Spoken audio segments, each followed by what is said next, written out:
এমনভাবে বিতাড়িত করছে, ঝাড়ু বাড়ি দিয়ে বাংলাদেশের জনগণ ছাত্র জনতারা এখান থেকে পাঠিয়ে দিয়েছে। সেই আদালতে রায় হয়েছে এবং বাস্তবায়ন করবে বিএনপির সরকার ইনশাল্লাহ। গণহত্যাকারী হাসিনার সে ওখানে বসে কল কবজা কেটেছে।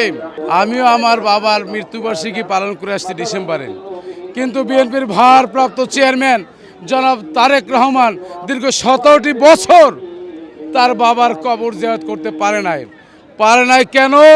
এখান থেকে ঠিক 5 কিলোমিটার, ঠিক 500 গজ পশ্চিমে ওই গণভবনে ফ্যাসিস্ট হাসিনা, স্বৈরশাসক হাসিনা, গণহত্যাকারী হাসিনার সে ওখানে বসে কল কবজা কেটেছে।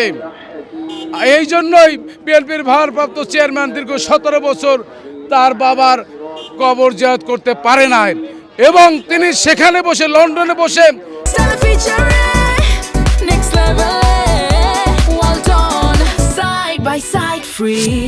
নেতৃত্ব দিয়ে হাসিনাকে এমনভাবে বিতাড়িত করছে, ঝাড়ু বাড়ি দিয়ে বাংলাদেশের জনগণ ছাত্র জনতারা এখান থেকে পাঠিয়ে দিয়েছে। অর্থাৎ কাপড় পরারও সময় পায় নাই। আর বর্তমানে বাংলাদেশের আইন অনুযায়ী তার ফাঁসির রায় হয়েছে। আমরা আজকের এই দিনে প্রত্যাশা করছি হাসিনাকে বাংলাদেশে ফিরিয়ে এনে আইন অনুযায়ী যে ফাঁসির রায় হয়েছে সেটা কার্যকর করা হবে এবং আজকের দীর্ঘ 17 বছর পর বিএনপির ভারপ্রাপ্ত চেয়ারম্যান আজকের তার বাবা আমাদের নেতা শহীদ রাষ্ট্রপতি জিয়াউর রহমানের কবর জিয়ারত করে মাজার জিয়ারত করবে, কবর জিয়ারত করবে, সেজন্য আমরা এসেছি। ধন্যবাদ। আমরা হাসিনাকে আনার চেষ্টা করব। বিএনপির সরকার অবশ্যই হাসিনাকে আনবে, কারণ সে অপরাধী, গণহত্যাকারী।